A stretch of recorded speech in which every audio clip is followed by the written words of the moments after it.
Hola, bienvenidos, bienvenidas a todos a este Facebook Live de este Rendezvous AF, cuestión de crisis sobre las solidaridades. Estamos en live en la página de la Alianza Francesa de Lima. Bienvenidos a todos. Vamos a empezar este conversatorio. Gracias por estar conectados con nosotros en vivo a través de las redes sociales. Hola, bienvenidos a todos y todas. Gracias por estar acá con nosotros.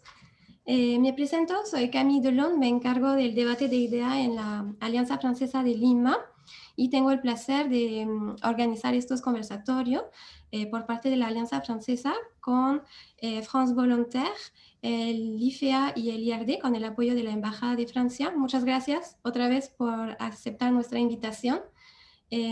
Quería agradecer a Isel Tassé Bernard, representante de France Volontaire, de estar acá como moderadora de este conversatorio sobre las solidaridades.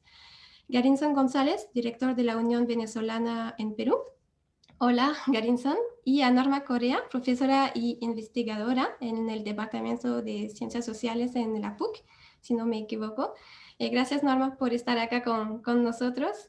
Y gracias a vosotros, público, que están conectados con nosotros en vivo.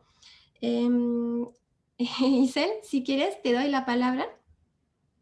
Perfecto, Cami, te agradezco un montón. Bueno, primero dar la bienvenida a todos, a todas y a todos, a los expositores también, al público que nos está escuchando. Esta es la cuarta edición de la serie de conversatorios alrededor de la crisis generada por la COVID-19. Hemos abordado ya la crisis en función del tema de la educación y la cultura, los territorios y población, medio ambiente y salud, y hoy día, pues, creo que se me fue. Bueno, me he quedado sin video. No sé por qué, pero bueno, no importa. No importa, no importa. Voy a seguir con la exposición. Mira, acá dice iniciar mi video. Voy a reiniciar mi video para que me vean. Ahí estamos. Ya. Bueno, entonces hemos abordado todos estos temas. Esta es la cuarta edición y hoy día nos toca el tema de las solidaridades locales o las desolidaridades locales, como sale en el hermoso título de nuestro conversatorio. Me presento un ratito. Mi nombre es Isabelle Tassé Bernard. Soy la representante nacional de France Volontaire en Perú. France Volontaire es parte de la cooperación francesa y es la organización, digamos, el ente referente de todos los actores del voluntariado francés en Perú.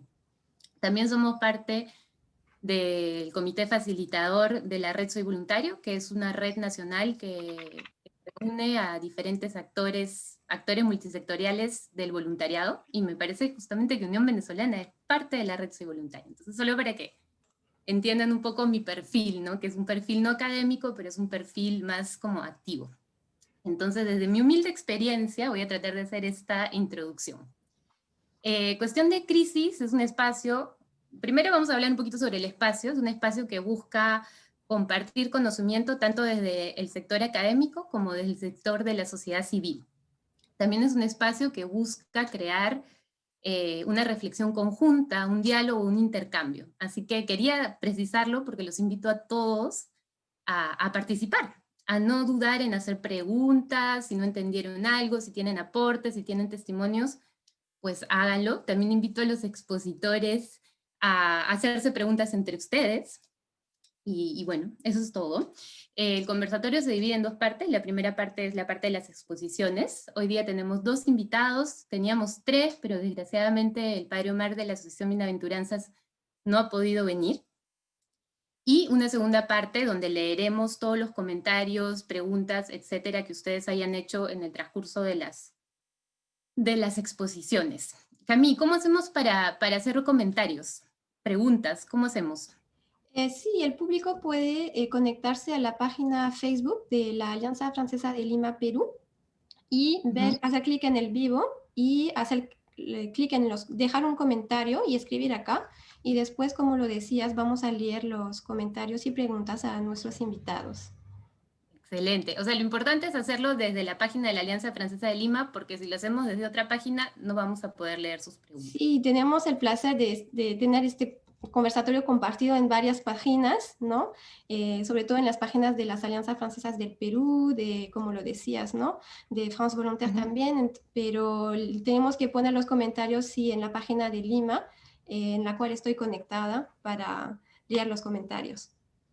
Excelente, excelente. Bueno, después de este pequeño punto técnico, voy a comenzar entonces a hacer una pequeña introducción sobre la temática de solidaridades que vamos a abordar hoy. Es interesante entender que esta serie de conversatorios vio la luz bajo el concepto de sociedades reveladas. ¿Por qué sociedades reveladas? Porque en época de crisis, lo primero que sale a la luz son tanto las fragilidades y deficiencias de nuestras sociedades y sistemas, como también todos los mecanismos que como sociedad tenemos para hacer frente a la adversidad y sobrellevar la crisis, ¿no? Cómo podemos ser resistentes y por lo tanto resilientes ante esta situación que estamos viviendo. Y uno de los mecanismos, un mecanismo potente justamente de resiliencia puede ser la solidaridad, que tienen las sociedades para hacer frente también a estos choques, ¿no? A ver, vamos a seguir. Lo que retengo, estoy segura que de alguna manera Norma nos va a poder aclarar un poco más los conceptos, o de repente darnos una visión un poquito más exacta de la solidaridad y sobre todo de todos estos mecanismos que se han llevado a cabo, que han sido implementados a diferentes niveles de territorio, por diferentes actores de todo sector, y nada, ella nos va a dar más una visión un poco retrospectiva y también un análisis de la situación actual, ¿no? Sobre solidaridad y crisis. Es interesante ver cómo a raíz de la crisis justamente ha habido un impulso de solidaridad, y yo desde la perspectiva que tengo como France Volontaire y organización también de la sociedad civil, es que la articulación hace la fuerza. Muchas veces decimos la unión hace la fuerza, la unión sí, pero la unión articulada y organizada es mejor. Nos ayuda a ser más eficientes, nos ayuda a ser más efectivos. También, como ya lo dije, he visto mucha articulación que se ha dado entre sectores, entre diferentes niveles de regiones. He visto cómo iniciativas de la sociedad civil, como por ejemplo la campaña Juntos nos hacemos cargo, que fue una iniciativa de organizaciones de voluntariado que después articuló con otras organizaciones especializadas en temas de educación, en temas de emprendimiento, se unió con el sector privado, y después empezó a articular con diferentes niveles de gobierno, tanto a nivel de ministerio como a nivel de municipalidad, y también con otros sectores de Estado, ¿no? Policía, militares, todo para poder hacer llegar ayuda más de tipo humanitaria a las poblaciones que más lo necesitaban. Esta campaña logró reunir como 5 millones de soles, me parece, y dar una ayuda muy importante a muchas personas. Me parece un buen ejemplo de articulación. Otro actor súper importante en términos de articulación pues ha sido la Iglesia.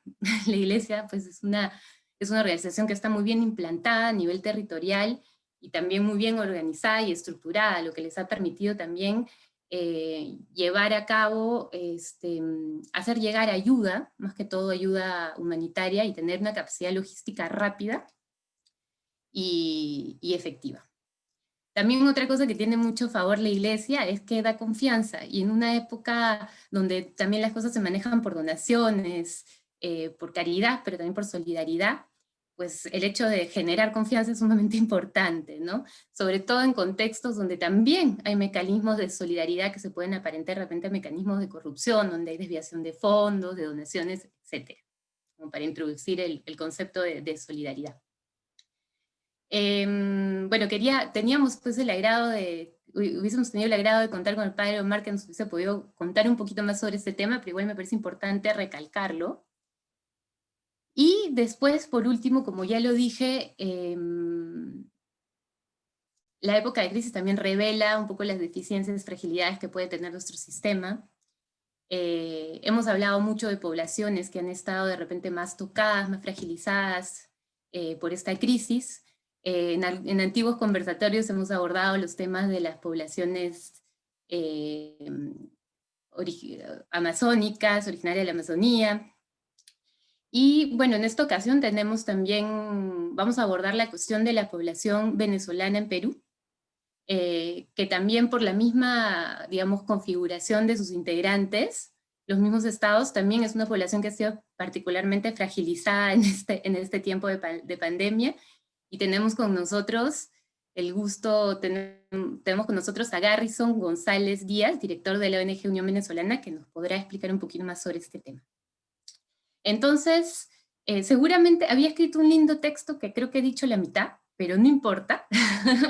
Voy a darle la palabra a Norma, porque creo que te voy a presentar rápidamente, Norma, para darte la palabra y que puedas seguir con tu exposición. Entonces, Norma Correa es científica social, investigadora principal y profesora de la Pontificia Universidad Católica del Perú. Es especialista en políticas sociales, desarrollo económico e interculturalidad. Y se dedica a construir puentes entre la antropología, las políticas públicas, la economía, la innovación, para avanzar en la reducción de pobreza e incrementar la prosperidad social. Norma, te dejo la palabra y gracias a todos por escucharnos.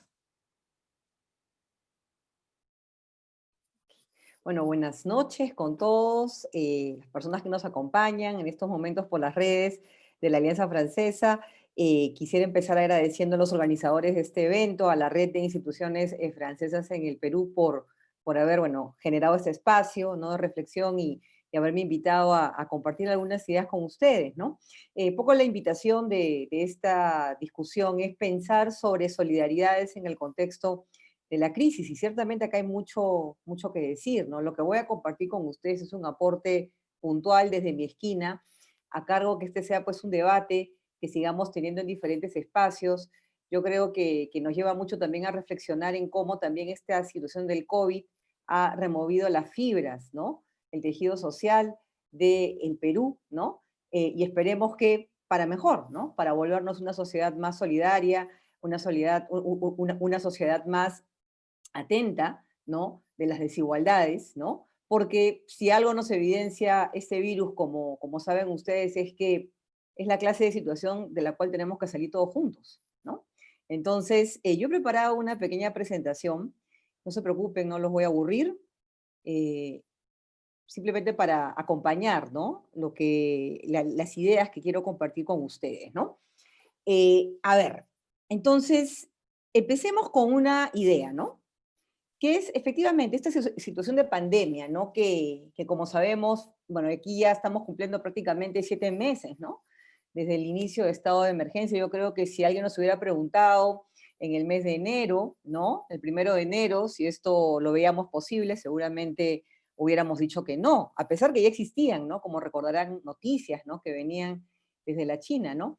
Nuestra sociedad, a diferencia de las sociedades asiáticas, ha estado menos expuesta a este tipo de situación, ¿no? No hemos pasado aquí una situación similar pues con la SARS, con el MERS, el ébola, aunque hay que decirlo, no nos olvidemos que el dengue ha estado siempre muy presente y ha generado mucho dolor en la Amazonía peruana, pero como sabemos, por el centralismo muchas veces no somos conscientes, ¿no?, de esa situación. Pero bueno, el punto es que llega el COVID-19, nos coge a todos por sorpresa, ¿no? Y empezamos también a discutir, ¿no?, desde diferentes espacios, los medios de comunicación, las organizaciones sociales, la academia, ¿no? Diferentes espacios de, finalmente, el COVID, con este remesón, por decirlo de alguna manera, que nos ha dado, qué es lo que ha visibilizado y qué es lo que ha generado, ¿no? Y un poco la idea que yo quiero, digamos, argumentar a lo largo de esta presentación es que, efectivamente, el COVID visibiliza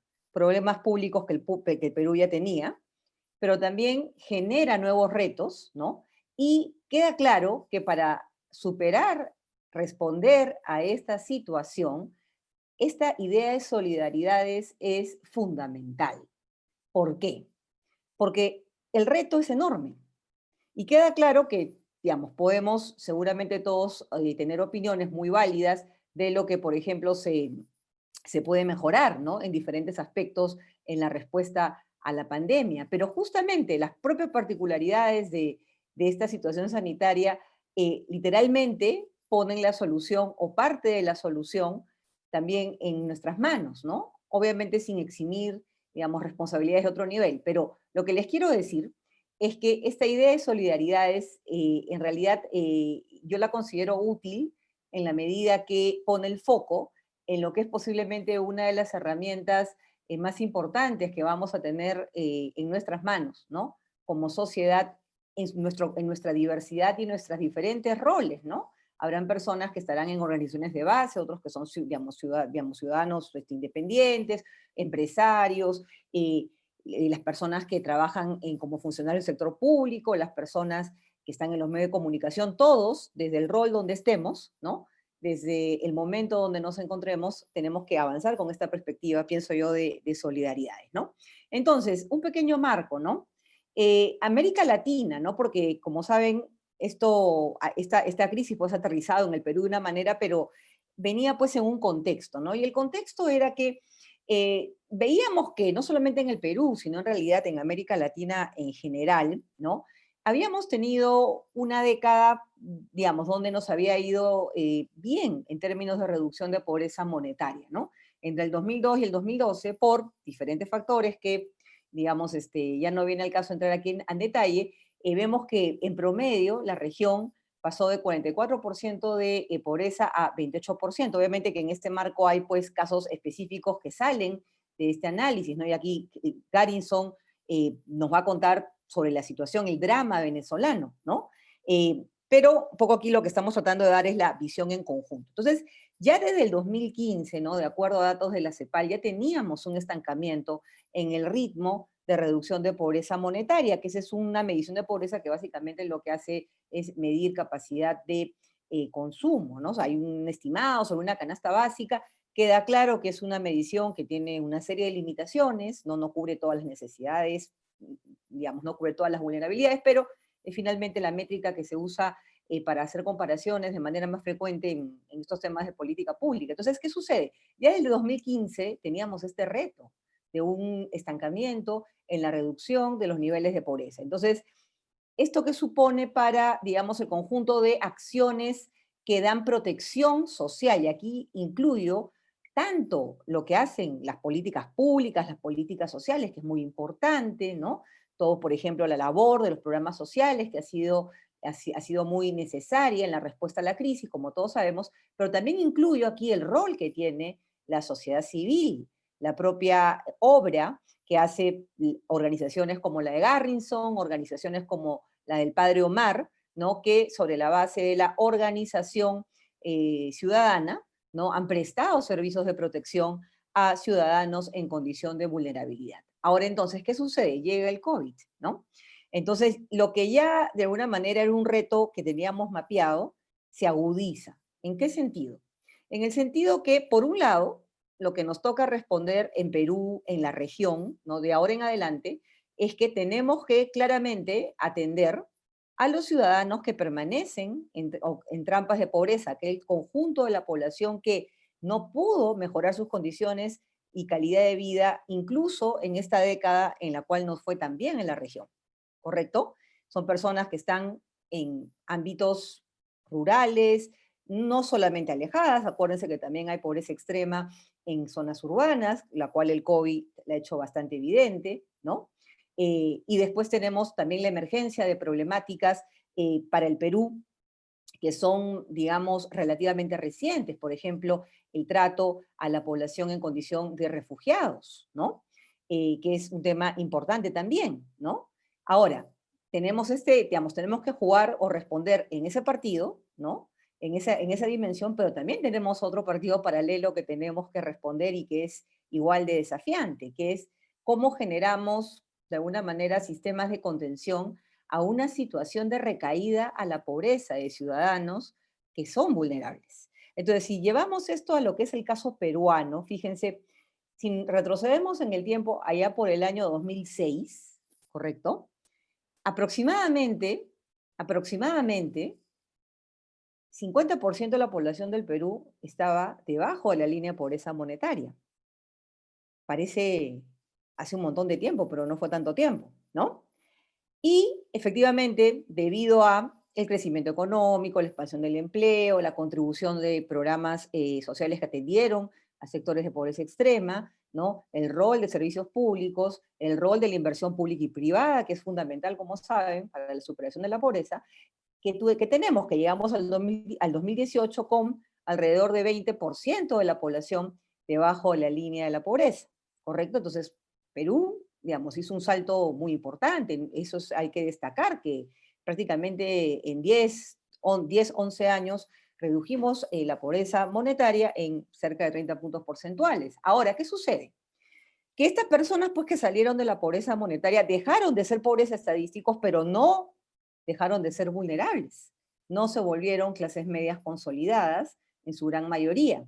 Y eso es algo que esta situación de pandemia ha hecho evidente. Entonces, ¿qué sucede? Estas personas son están en una situación, estos ciudadanos, muy vulnerable, ¿no? De recaer en la pobreza por pérdida de empleo, ¿no? Por enfermedad, ¿no? Que son dos de los choques que el COVID ha acelerado, ¿no? Porque como sabemos, tanto se ha incrementado, ¿no? El porcentaje de población que ha perdido su empleo, lamentablemente, por esta situación, ¿no? Pero además, como sabemos, el COVID tiene un choque muy fuerte en las familias, ¿no? En cuanto a la atención de la enfermedad, ¿no? Y los recursos que son necesarios, ¿no? El propio tema del oxígeno que todos hemos visto muy, muy dramático, ¿no? Muy dramático, pero para que tengan una idea que es el choque emotivo, ¿no? Pero también tienen el choque económico en la dimensión de las familias, ¿no?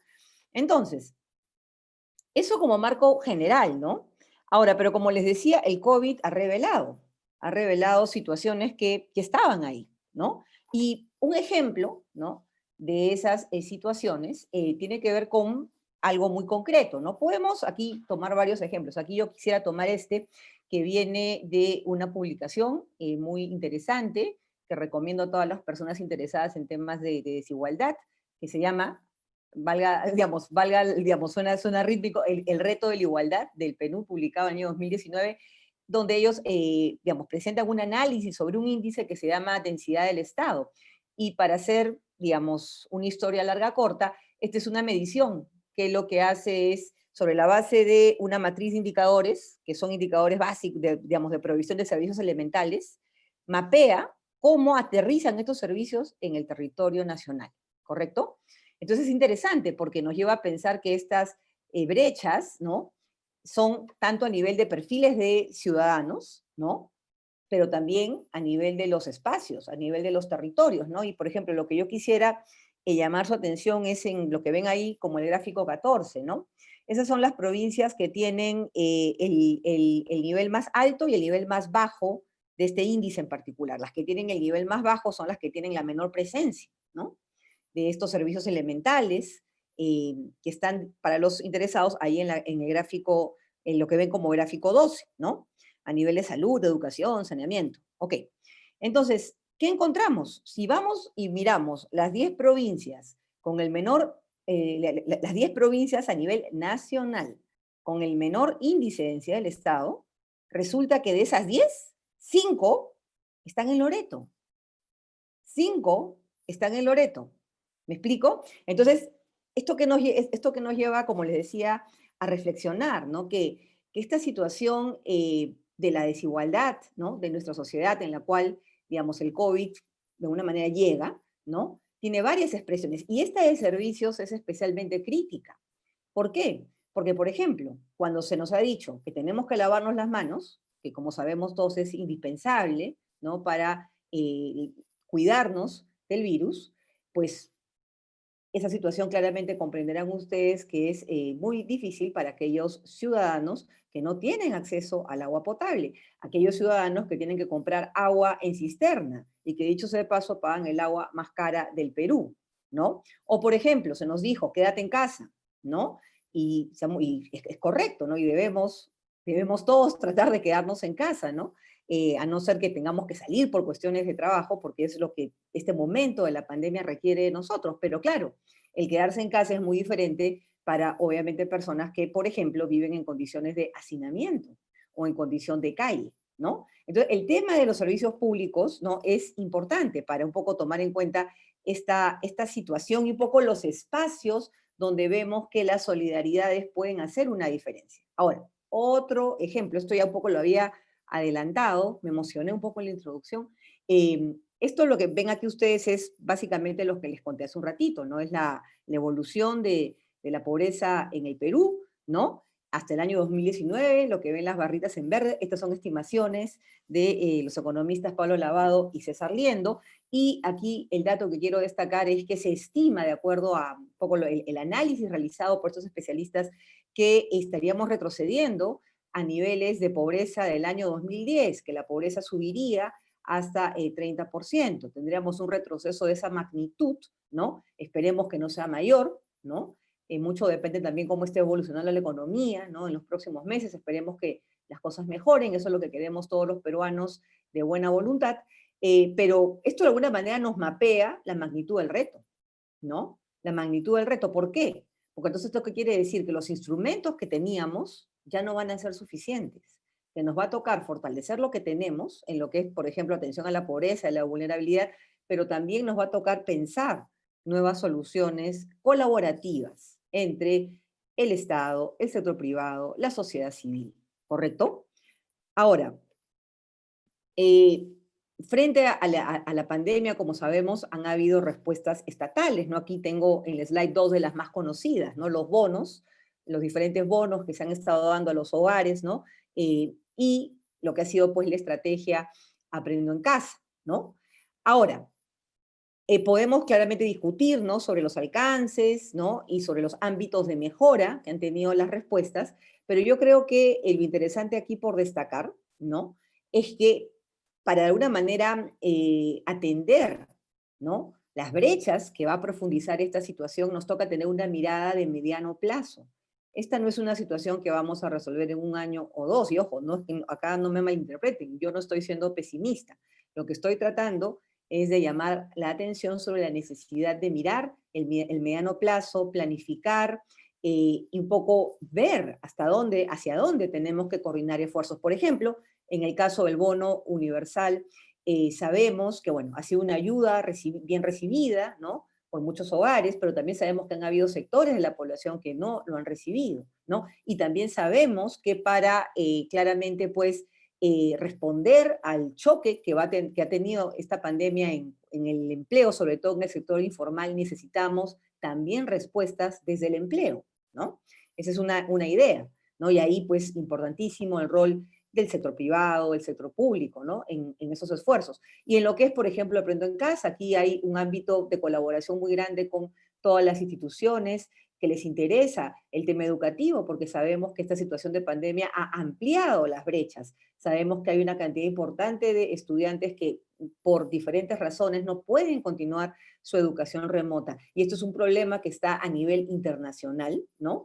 Y aquí en el Perú tenemos que hacer un esfuerzo muy, muy importante para que los retrocesos en educación no crezcan, porque como saben, la educación es la base de, en buena cuenta, el progreso de la sociedad, ¿no? Entonces, el tema educativo, el tema del empleo, el tema de la asistencia a la emergencia, al problema del hambre, son tres de los asuntos que, desde mi perspectiva, son pues críticos, ¿no? Como ámbitos donde esta lógica de solidaridad puede contribuir. Ahora, pero también, fíjense, les voy a dar otro par de ejemplos que no tienen que ver con respuestas estatales, ¿no? Y yendo a esta imagen, ¿no?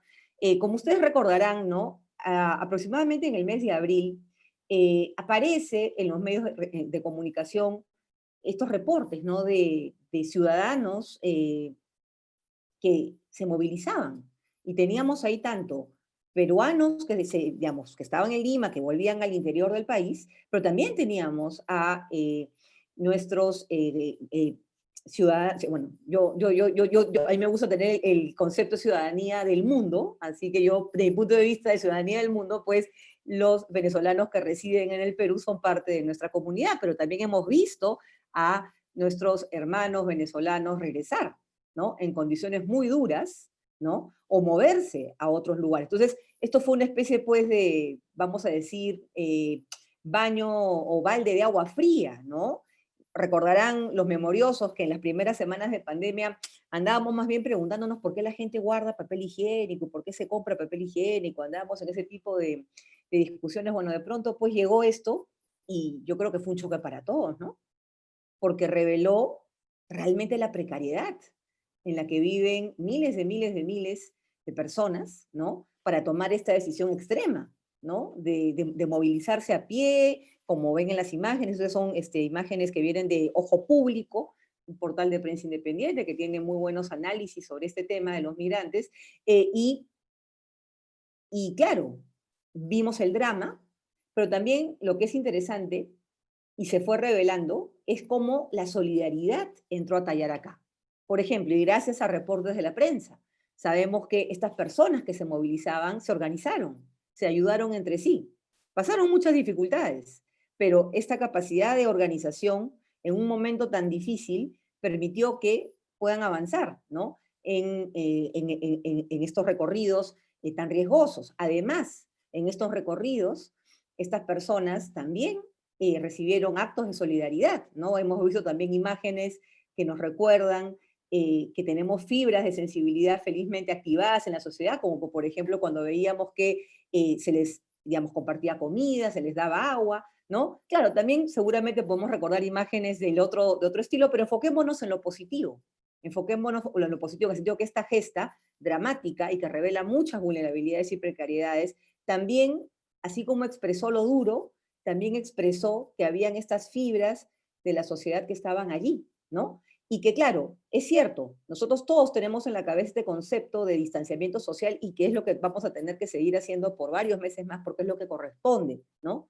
En el marco de las medidas sanitarias, pero ojo, distanciamiento social no quiere decir congelamiento del capital social, ¿no? No quiere decir que el capital social se literalmente desaparece, no, se reinventa, se recrea, y lo hemos visto claramente en este caso.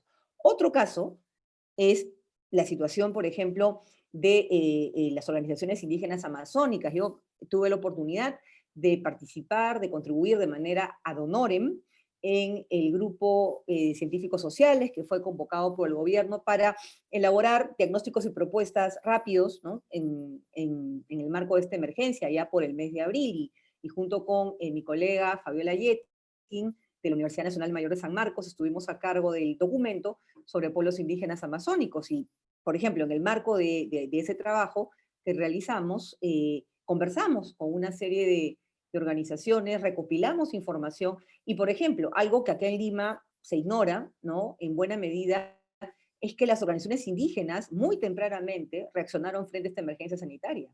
Se organizaron, plantearon cercos epidemiológicos, plantearon cadenas de solidaridad. Es cierto que fueron, digamos, que su situación ha sido muy crítica y que las respuestas y la ayuda no llegaron con la rapidez que eran requeridas, pero lo que quiero destacar acá es la capacidad de organización, ¿no? La capacidad de respuesta de estas organizaciones representativas, ¿no? Y que incluso varias de ellas contaban con protocolos de manera muy temprana, ¿no? Y esto es posible también repito, acabemos otra manifestación de la solidaridad, en este caso a través del trabajo comunitario, a través también del trabajo de las redes, ¿no? En diferentes puntos del país, que se solidarizaron con la problemática amazónica y que se hicieron presentes, ¿no? En los momentos críticos para la epidemia en la Amazonía, ¿no? Finalmente, esta es una imagen bueno, yo en lo personal la considero muy, muy fuerte, pero también es muy sugerente, ¿no? Como recordarán, esta es la catedral, esta es una misa en, digamos, memoria de personas que, digamos, nos han dejado debido a la epidemia, ¿no? Pero yo creo que esto también nos pone otra dimensión de la solidaridad. ¿En qué sentido? Que esta pandemia, pues, remueve la forma como pensamos nuestros afectos y ha tenido un impacto muy grande en nuestros rituales, en nuestra forma de celebrar, en nuestra forma de despedir, en nuestra forma de llevar el dolor, ¿no? Y esa es también otra dimensión donde la solidaridad importa. Es quizás un plano más íntimo, si quieren verlo así, pero no por ello menos importante, en un contexto donde no solamente la compañía, sino la salud mental son asuntos indispensables, ¿no? Para poder avanzar juntos y salir adelante. Entonces, ya para finalizar esta presentación, quisiera decirles que, bueno, claramente, como les dije al inicio, esto es simplemente un pequeño abrebocas, hay mucho por decir en cuanto al tema de solidaridad, y yo creo que queda claro que en digamos, la sociedad, ¿no? En su conjunto, ha ido respondiendo, ¿no?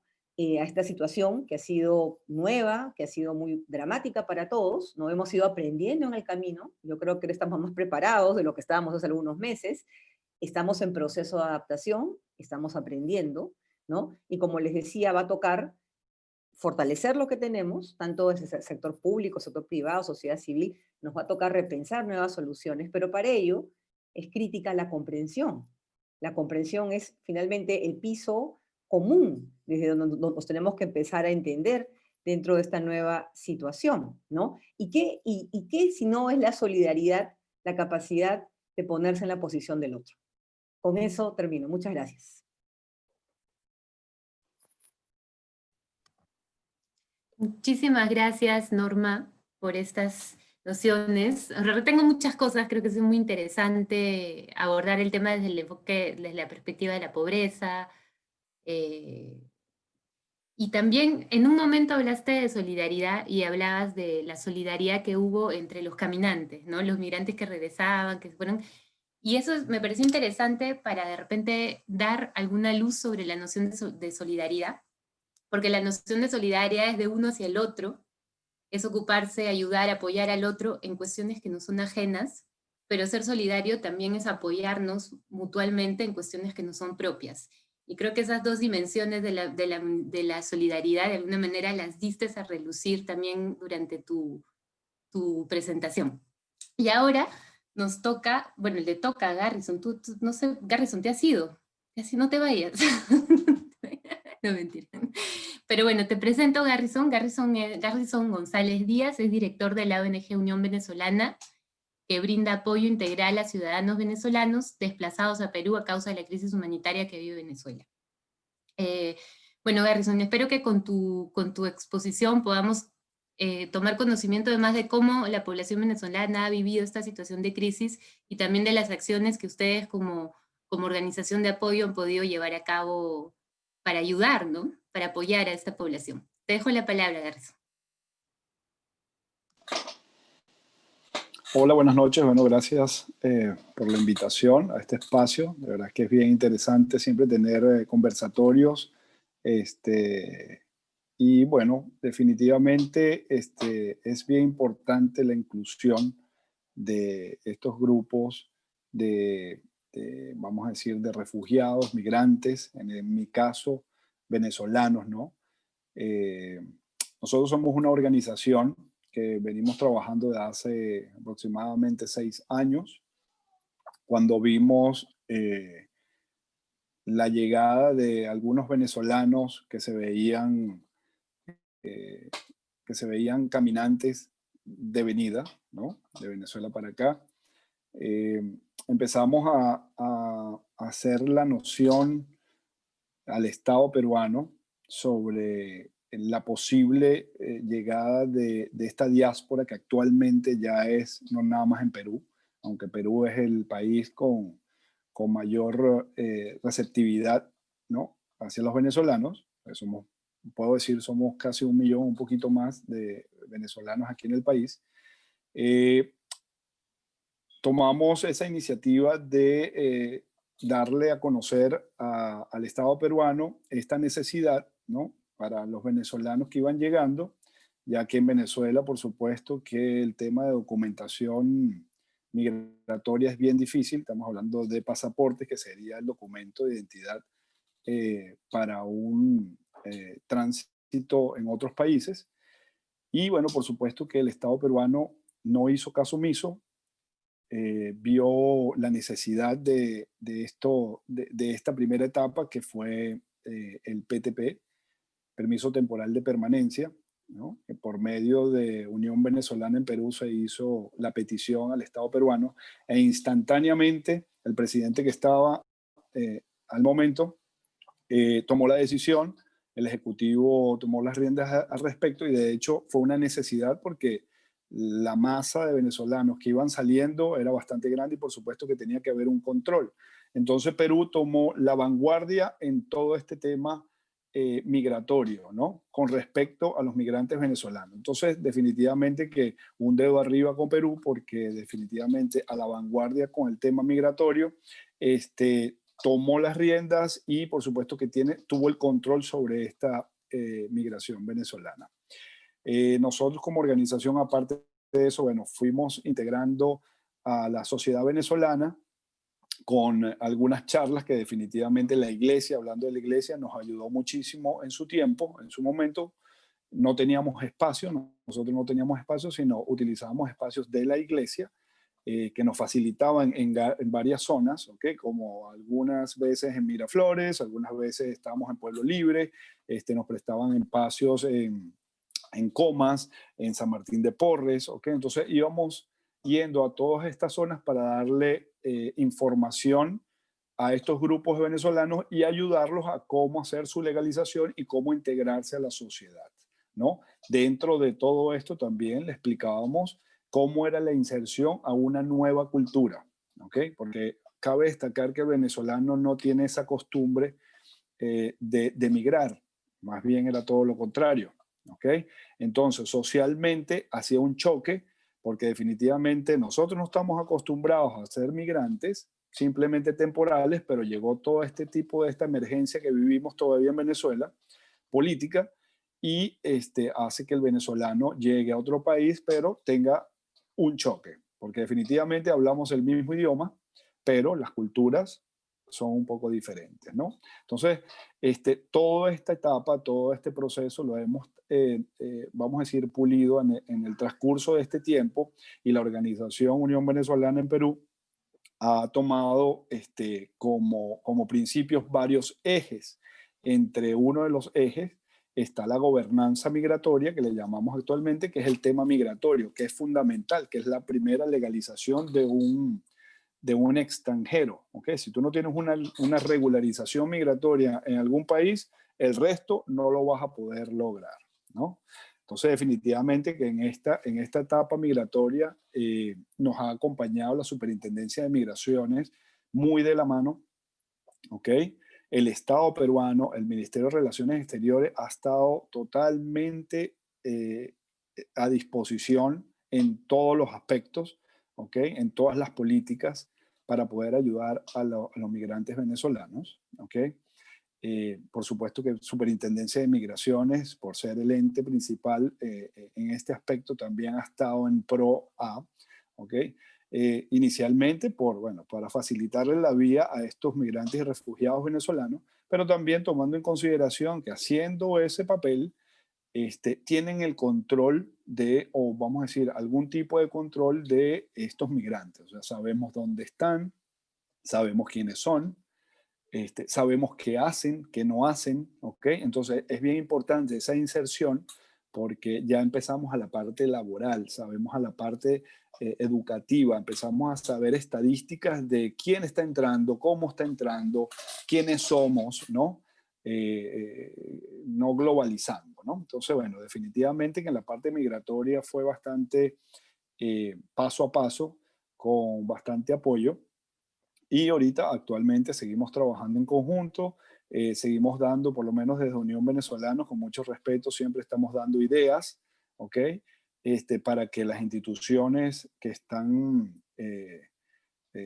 trabajando al respecto tomen en consideración y puedan generar sus políticas, ¿no? ¿Okay? Siempre tomando en consideración que no son nuestras políticas, porque somos migrantes refugiados, pero conocemos a nuestra población, ¿ok? Estando trabajando desde ya años con ellos, ya sabemos cuáles son las necesidades y bueno, insisto, con mucho respeto, siempre estamos dando ideas, ¿no? También, bueno, tenemos otro eje que son los medios de vida, ¿ok? Que aquí involucramos ya la parte estructural de lo que sería la educación que hemos llevado nosotros en Venezuela, ¿ok? Tenemos en estos medios de vida, tenemos ahorita actualmente la Escuela de Soñadores, ¿ok? Que de hecho nos gustó muchísimo el nombre porque nos pueden quitar todo, pero menos nos pueden quitar los sueños, ¿ok? Nosotros tenemos que comenzar desde ese punto. En esta Escuela de Soñadores, que actualmente ya con bastante trabajo arduo, ya hemos conseguido socios estratégicos, ¿ok? Ya después, si me permiten, los puedo nombrar. Hemos estado trabajando para que dentro de esta Escuela de Soñadores se preparen aquellas personas, aquellos emprendedores que tengan, y emprendedores quiero decir, a lo mejor pueden haber profesionales o no profesionales, emprendedores que tengan algo que les haya gustado hacer y lo vamos llevando de la mano, haciéndolos entender de principio a fin, y llevándolos con todas las líneas para que estos emprendimientos logren su éxito. ¿Ok? Les puedo decir que empezamos desde hace 3 semanas, exitosamente, mejor dicho, hace unos días atrás, culminamos exitosamente el primer grupo de 60 emprendedores que entraron dentro de la Escuela de Emprendimiento, de la Escuela de Soñadores. Estos 60 emprendedores comenzaron, hay 2 grupos, entre uno de ellos es, comienza desde sus principios, o sea, visión, misión, ¿ok? Todo desde cero.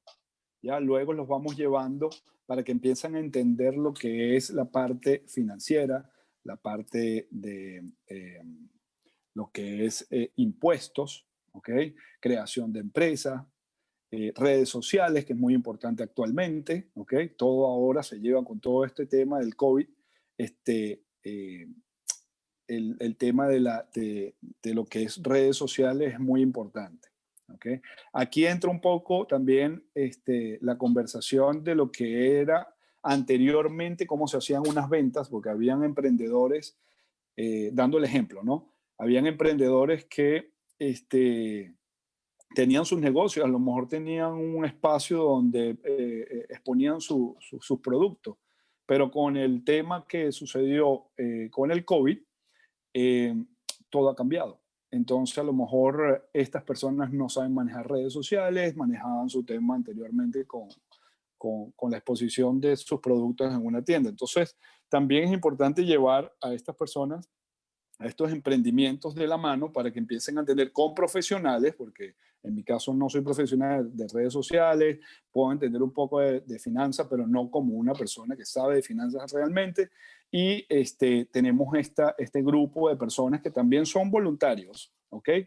Que ayudan a esta comunidad y no nada más a la venezolana, ¿ok? Aquí hay, esta escuela de soñadores está implementada también para otras nacionalidades y para la comunidad de acogida, ¿ok? Aquí realmente estamos ampliando estos temas no nada más para venezolanos.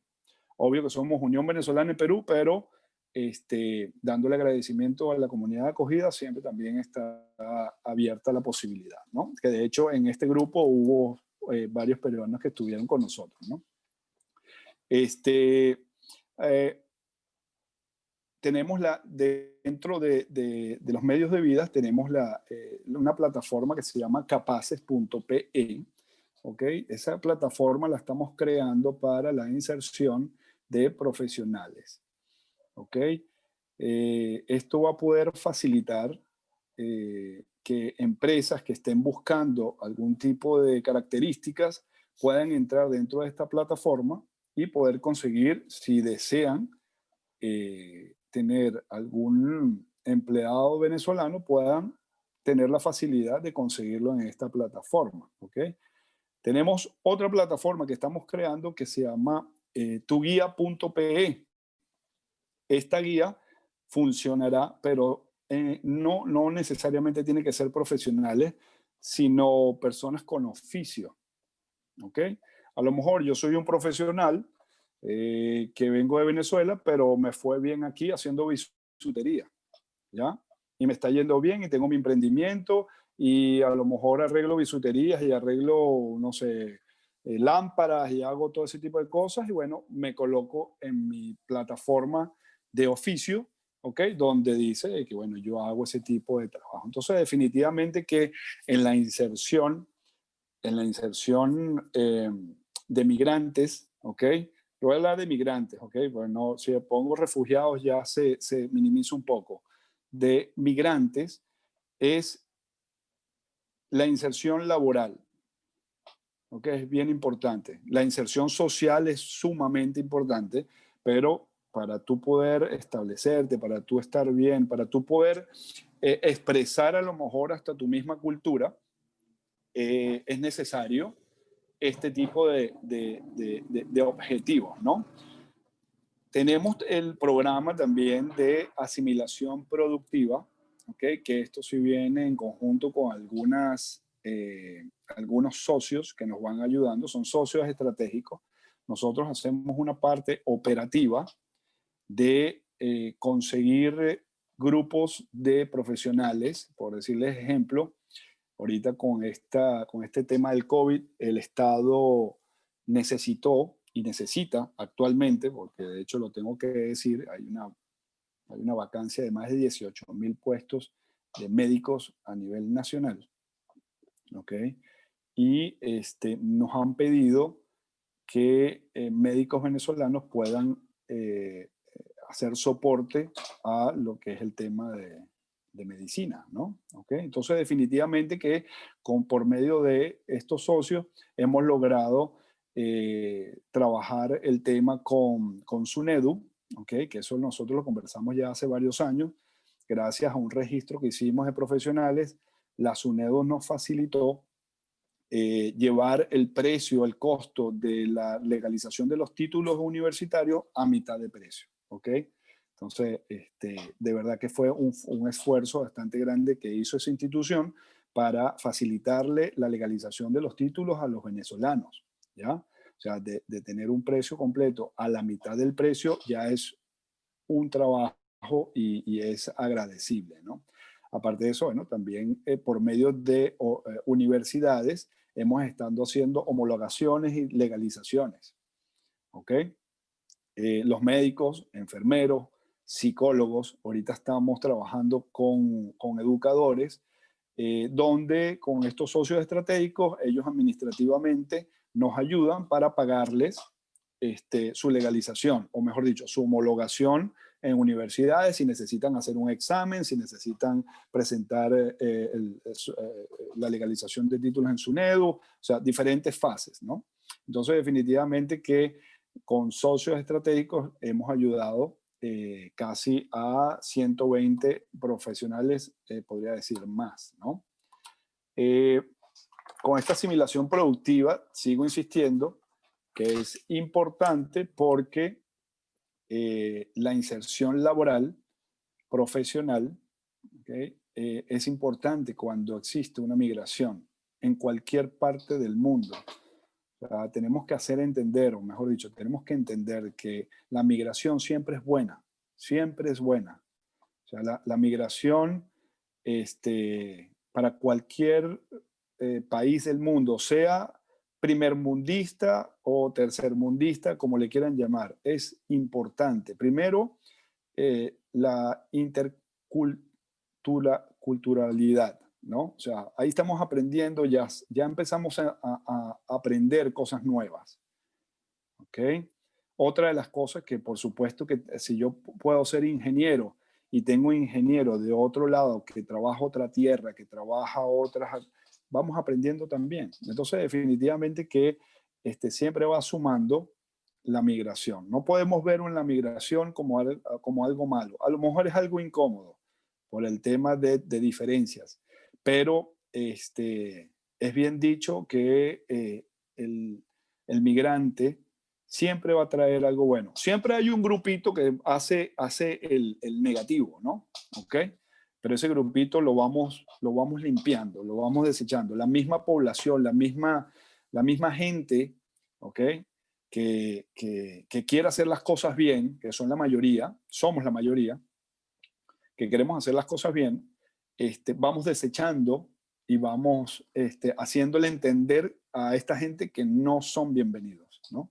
Entonces, definitivamente que ese es uno de los ejes que estamos trabajando con fuerza, que es la inserción laboral, la inserción de los profesionales, la inserción de la educación que traemos de Venezuela, ¿no? Es uno de los ejes que también tomamos mucho en consideración, es el soporte emocional. El migrante ya de por sí ya viene con un toquecito psicológico de separación de familias, de dejar tus cosas atrás, ¿no? Y más cuando a lo mejor si sales de tu país porque, bueno, quisiste irte a estudiar afuera o te provocó simplemente irte de tu país y vivir en otro, ¿ok? Pero cuando la situación es diferente y se sale de las riendas y realmente te tienes que ir por una necesidad, como ya lo hemos visto, que sales y entras de ciudades, de países, porque es una situación dura, hay un toquecito emocional ahí, ¿no? Entonces, nosotros ahorita les estamos prestando bastante atención a este soporte emocional con un grupo de psicólogas profesionales que tenemos desde Unión Venezolana en Perú, que por ahora tenemos un grupo de 6 psicólogas. Anteriormente, desde nuestra sede, atendíamos presencialmente, ¿ok? Con citas y se hacían presencialmente, pero actualmente con el tema del COVID seguimos trabajando, seguimos en la labor, pero ya utilizando otros métodos, ¿no? Siempre va a ser la misma, pero de forma virtual y cuidando nuestro equipo de trabajo por el tema del COVID, ¿no? Pero también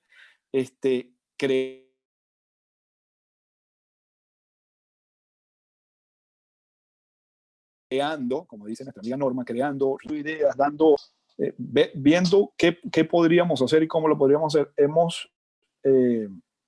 Hemos creado, de hecho pronto va a salir en nuestro grupo, es un plan de capacitación a un grupo de voluntarios dispuestos a apoyar a personas que puedan sufrir de alguna condición emocional, ¿no? O sea, de aquí estamos hablando de primeros auxilios psicológicos. O sea, se van a preparar un grupo de voluntarios, ¿ok?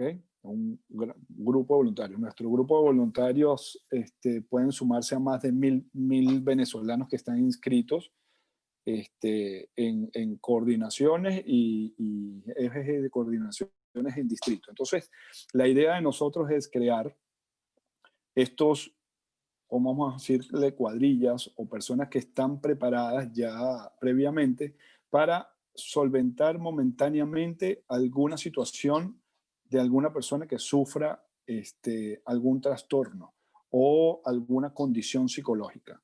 ¿Okay? Porque definitivamente hemos tenido muchos casos, o sea, muchos casos. Personalmente puedo decir que he atendido casos sin ser psicólogo, he tratado a gente que propensa a suicidio, ¿no? Ya por supuesto que viendo un poquito, porque no tienes que estudiar mucho para saber si la persona quiere suicidarse o no, ya uno lo pasa a una parte profesional, ¿no? Por supuesto, siempre va dirigido. Pero sí hay este enfoque, ¿no? Bueno, por supuesto que también tomamos el eje que es bien importante para nosotros, que es de protección, que es el área de vulnerabilidad, ¿no? Esta área de vulnerabilidad nosotros las trabajamos también por medio de socios o por medio de instituciones gubernamentales, que en principio es lo que es Superintendencia de Migraciones, o algunas instituciones, organizaciones a nivel mundial que también están ahí presentes por si se necesita algún tipo económico o si alguien necesita alguna operación o lamentablemente algún familiar fallece, ¿ok? Entonces no tienen los recursos, nosotros derivamos estos casos a esas instituciones hablan directamente ya con los familiares, entonces definitivamente también es importante lo que hablaron, que es el tema de las redes, ¿no? Entonces todas estas, lo que he venido conversando es que todo se va necesitando una red de contacto, ¿no?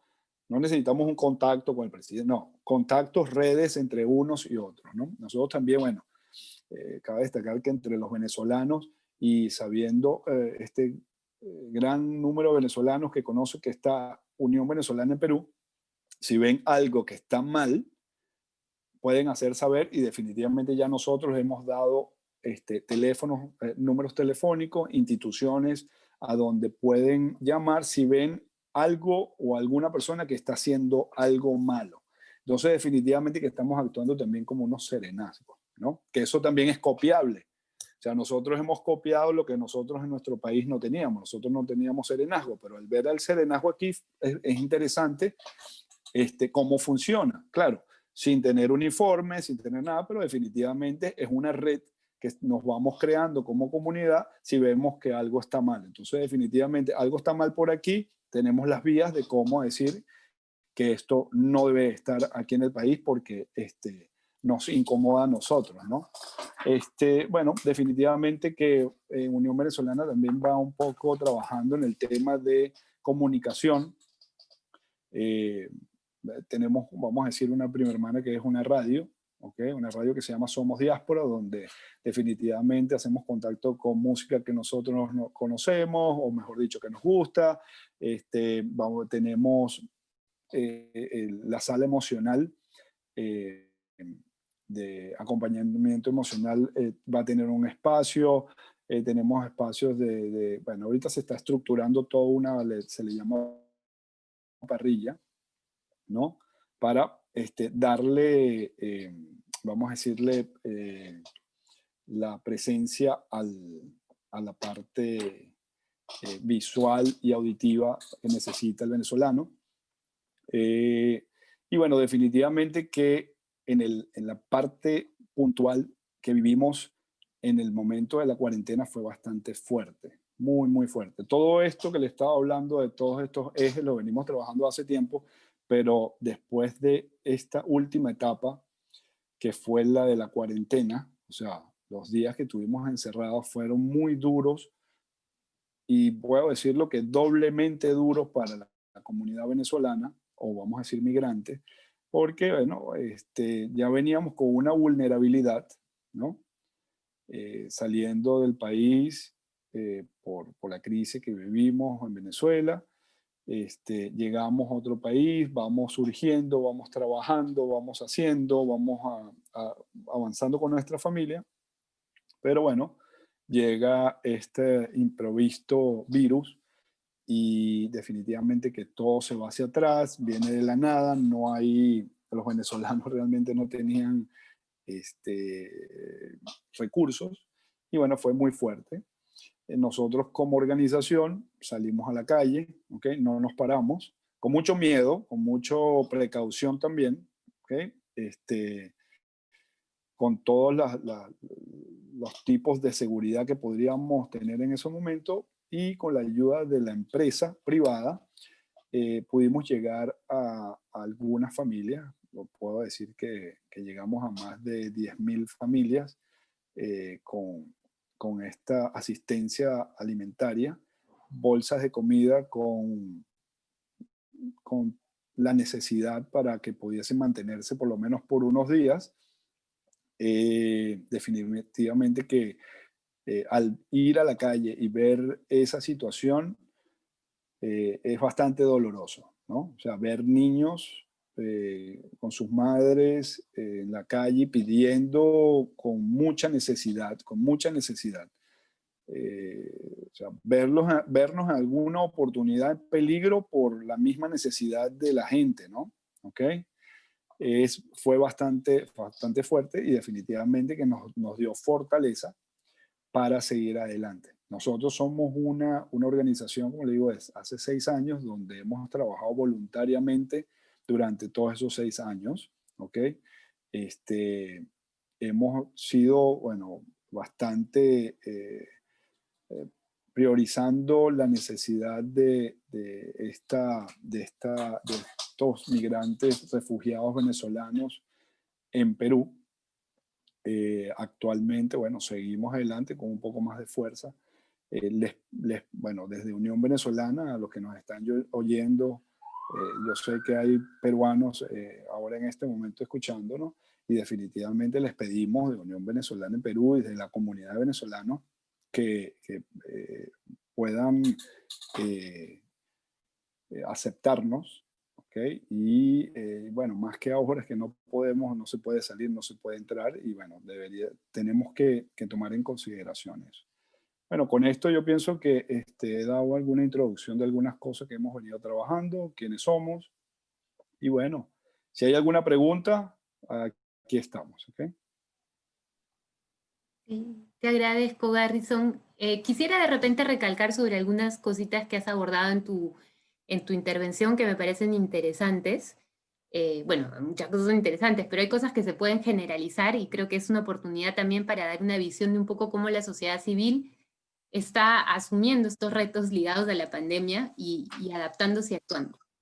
En algún momento hablaste del rol de Unión Venezolana como también una forma de hacer el nexo entre las políticas, el Estado y la realidad de las personas. Y creo que eso es un rol que nosotros como actores de sociedad civil podemos tener, ¿no? Al estar más cercanos a las realidades, podemos también ser un poco como comunicadores hacia otros niveles, ¿no? Y hacer que la comunicación suba y baja. Creo que eso es un rol interesante. Después también hablaste, o sea, escuché un poco todos los programas que habían hecho y al final dijiste que de alguna manera habían también llevado acción más ligada al humanitario. Y creo que eso es algo que ha pasado con muchas organizaciones, que al estar en la imposibilidad a veces de realizar sus acciones habituales, se han volcado y al ver la necesidad tan grande de la población, de las poblaciones con las que trabajan, etcétera, se han volcado a la acción humanitaria, buscando financiamientos, haciendo llegar ayuda, siendo organizaciones de logística, ¿no? O sea, realmente algunas han cambiado totalmente sus actividades a esas actividades, y creo que eso es interesante. También otra cosa que hablaste es toda la serie de programas de apoyo que creo que de alguna manera toman más fuerza en este tiempo de pandemia y que yo he visto a varias organizaciones sociales montar proyectos, sobre todo de voluntariado, donde se mueven voluntarios para apoyar en temas de educación, en temas económicos, en apoyo psicológico, también asistencia a personas vulnerables, y creo que es interesante ver cómo está la acción humanitaria, pero también está una acción de apoyo a ciertos sectores que son vitales, ¿no?, para el desarrollo de nuestras sociedades. Eso, y después, bueno, solo para la última, es que creo que me parece muy interesante, hicimos una encuesta en France Volontaire, creo Salud. que mi salud, una encuesta voluntaria a organizaciones de acogida de voluntarios, y les preguntamos si esta situación había generado oportunidades para ellos y qué oportunidades. Y 100% de los que participaron en la encuesta contestaron que sí, que definitivamente había generado oportunidades en un montón de sectores distintos, desde aprender a trabajar de una manera diferente, aprender a hacer voluntariado de una manera diferente, pero también y sobre todo una mayor interconectividad, trabajo en red, creación de alianzas con otras organizaciones, y creo que es un poquito, como dicen en francés, l'air du temps actualmente, ¿no? Estamos en esa lógica de colaboración que va mucho con el tema actual. Y bueno, eso era más o menos las conclusiones. También iba a hablar de virtualización y en fin, porque bueno, es un tema que siempre estamos al tanto y nos apasiona, pero quería simplemente hacer un hincapié sobre estos puntos. Sé que, Norma, tienes una pregunta, y yo de ahí tengo varias preguntas para ustedes. Así que les voy a dejar la palabra para que respondan a la pregunta. Y Norma, había una pregunta sobre si podrías hablar un poquito de las soluciones colectivas cuanto a la pobreza que has mencionado en tu presentación. Sí, bueno, gracias. Muchas gracias, bueno, por la pregunta. Y bueno, en realidad yo creo que lo que tendríamos que tener presente es que estas soluciones colectivas, ¿no? Algunas se han originado de manera espontánea, otras responden al quehacer de instituciones, ¿no? Y lo interesante es que yo veo que han ido respondiendo a los asuntos críticos, ¿no? Al tema del hambre, al tema de la necesidad de dar, digamos, cobijo, ¿no?, a población en situación de calle. También hemos visto iniciativas muy importantes a nivel del oxígeno, no tanto quienes han hecho iniciativas diversas, ¿no?, para poder solventar el gasto de oxígeno de personas en situación de COVID, pero también hemos visto a universidades, por ejemplo, avanzando en la innovación tecnológica y diseñando, ¿no?, infraestructura para que la producción de oxígeno sea posible en diferentes puntos del país, ¿no? Entonces, yo diría que a veces, digamos, uno puede ver el vaso medio lleno o medio vacío en este tipo de situaciones, ¿no? Yo los invitaría a verlos medio lleno, no para caer en un optimismo, digamos, medio, digamos, light, sino para hacer un reconocimiento sincero, ¿no?, de la forma como diferentes actores de la sociedad han respondido a pesar de la adversidad de esta situación. Y ahora, como, digamos, esta crisis va a prolongarse, ¿no?, más allá de, en fin, las circunstancias, sabemos que hasta que no haya una vacuna, la situación es incierta, entonces esto creo que nos lleva a un segundo momento de respuesta, ¿no? A respuestas más organizadas, más sostenibles en el tiempo, ¿no? Y hay diferentes iniciativas, ¿no? Aquellas que tienen más visibilidad, aquellas que tienen menos visibilidad y que están presentes en el territorio. Creo que ahí es donde debemos orientar los esfuerzos, ¿no? Gracias, Norma, por tu respuesta. No sé, Iser, si quieres dar la última palabra. Sí, me gustaría hacerle una... ¿Quieres que cierre o quieres que haga una pregunta, Camille? Como tú quieras. Una última pregunta, creo. Yo creo que tenemos 2 minutitos versus una última pregunta y después cerramos. A ver, ¿qué me queda? Bueno, no, en verdad creo que de repente es un poco... O sea, tenía varias preguntas respecto a la informalidad, también porque creo que es un factor de aceleración también de ciertas crisis. Y también sobre los roles. De repente, Norma, tú puedes hacer un pequeño puntito rapidito sobre, de repente, los diferentes posibles roles que cada sector puede jugar en estas lógicas de dinámicas de solidaridad, ¿no? Y de colaboración también intersectorial. Garrison. O Garrison, claro. Los dos. Bueno, Norma, ya que me das la palabra, rapidito yo puedo decir algo al respecto, ¿ok? Yo pienso que Norma puede hablar un poco más concreto sobre eso. Ella es experta en esto, pero yo lo que puedo agregar es en el tema de la informalidad. En el caso de los venezolanos, se hizo un estudio del BBVA del 2019, que el impacto neto equivale al 0.08% del PIB. ¿Okay? Entonces, definitivamente que la informalidad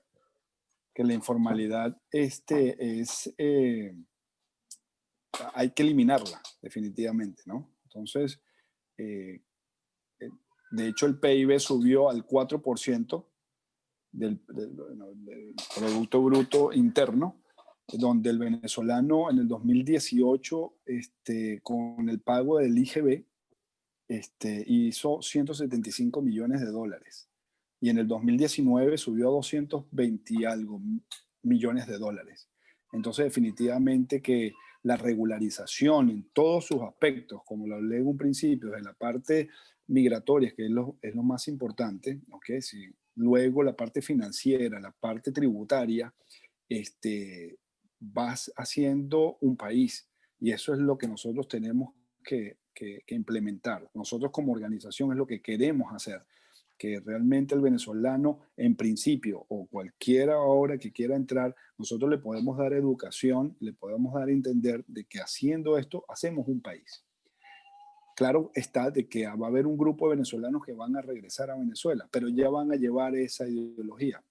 ¿Okay? Aquí en Perú se paga todo. Se paga luz, se paga agua, se todo. En Venezuela hay muchas cosas que son subsidiadas. Entonces, esa educación también nosotros nos la vamos a llevar a Venezuela. Nosotros vamos a llevarnos ahora a que hay que ahorrar. Nosotros en Venezuela, como decimos nosotros, somos muy botaratas, ¿no?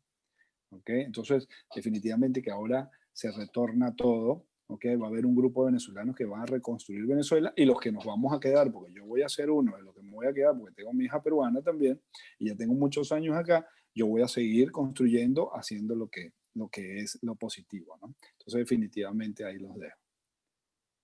Y me disculpo, pero me tengo que retirar porque tengo otra reunión ahorita y ya me están escribiendo. De verdad me disculpan. Bueno, haremos el cierre sin ti. Te agradezco mucho por tu participación y por también transmitirnos toda la experiencia de tu organización. Gracias, estoy a la orden. Si quieren hacer otro conversatorio, con mucho gusto. Ahí te tenemos apuntado ya. Ya, perfecto. Bueno, buenas noches. Gracias, Garrison. Ya, ahí me escribe. Chao, chao. Gracias, buenas noches. Norma. Buenas noches a todos. Espérate, de repente cerramos, ¿no? Que a mí, no sé si Norma quieres aportar un poquito a la respuesta de Garrison y de ahí ya... No. ¿Está bien? Ya, entonces, yo creo que ya estamos, gracias más bien. Sí, bueno, yo me hubiese podido quedar con ustedes mucho tiempo porque tenía muchas preguntas, porque este es un tema que me apasiona. En todo caso, bueno, Rápidamente, creo que el tema de la interculturalidad me hubiese gustado cerrar por eso. Yo sé, Norma, que tú también eres especialista en interculturalidad, no lo hemos abordado, pero nosotros como organización que trabaja en voluntariado internacional, abordamos mucho estos temas y le damos un valor muy especial a las relaciones interculturales, ¿no? Como una manera de crear ciudadanía mundial, como tú dijiste, una ciudadanía global, y también como una forma de crear una cultura de paz también, y de tolerancia en el mundo, ¿no? Así que, bueno, sigamos siendo solidarios, sigamos siendo responsables, y sigamos pues en esta lógica de ayudarnos mutuamente, y te agradezco, Norma, por tu tiempo, y por transmitirnos también tu conocimiento.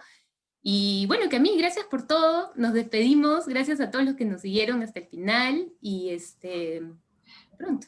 Muchas gracias y nos vemos pronto. Gracias, Norma, y gracias a ti, Isel, sobre todo, por la moderación. Gracias Isel, gracias Camila, gracias a todos los que nos han seguido. Gracias. Hasta luego, Hasta gracias, muy luego. amable. Hasta luego. Excelente, hasta luego.